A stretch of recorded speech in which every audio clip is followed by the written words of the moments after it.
Kwa jina la Baba, Mwana na Roho Mtakatifu. Amen. Tuombe. Mungu Baba yetu wa mbinguni, tunakuomba usikie maombi haya yetu siku ya leo Jumatatu. Tunakushukuru kwa neema na baraka zako zote ambazo umeziachilia kila wakati kwetu. Na leo tena Bwana, tunakushukuru kwa kutuwezesha kuamka salama.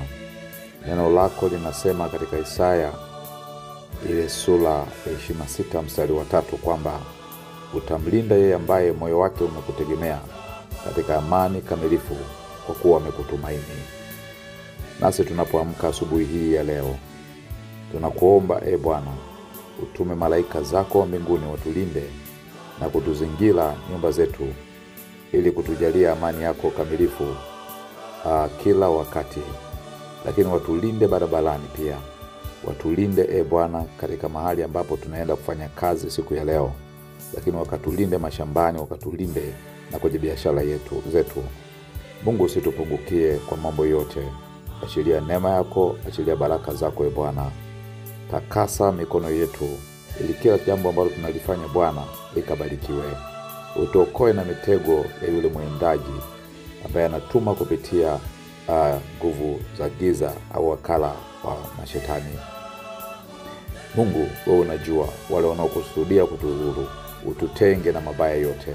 Na neema yako ya mbinguni iwe pamoja nasi na kututegemeza kila wakati na kutuwezesha leo kushinda salama na hata jioni Bwana tukapumzika salama. Tuimarishe katika kila jambo na tuzidi katika kukutumaini wewe na kukupenda wewe daima. Linda familia zetu, linda taifa letu, linda viongozi wetu na linda pia dunia ambayo tunaishi sasa ambayo pia inapita kwenye changamoto mbalimbali. Mungu, tunakusihi pia ukaokoe wale wote walio katika majanga na vita mbalimbali. Kwa kuwa wewe Bwana Mungu wetu unaishi, basi nasi tutaishi.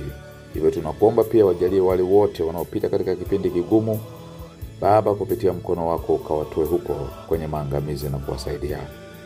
Wapiganie na kuwaokoa wale wote walio katika tabu na mateso na huzuni. Wakumbuke Bwana siku ya leo. Na kuwaponya wagonjwa wote walioko hospitalini na majumbani mwetu. Wasaidie wanaouguza na kuwashika mkono wale wote ambao wamekata tamaa na kurudi nyuma. Walinde wasafiri wote wanaosafiri siku hii ya leo Bwana, popote pale Bwana. Kaongoze safari Mungu wa mbinguni, malaika zako wakatangulie vyombo wanavyotumia vya moto. Watie nguvu wote ambao wako katika kazi ya hatari ili wadumu katika kukutegemea wewe na kukuamini. Wale wote ambao Mungu anapitia magumu, wakiwemo wajane, yatima na wagane, pamoja na wale walioko magerezani na Mungu waliofikwa na majanga mbalimbali na misiba. Mungu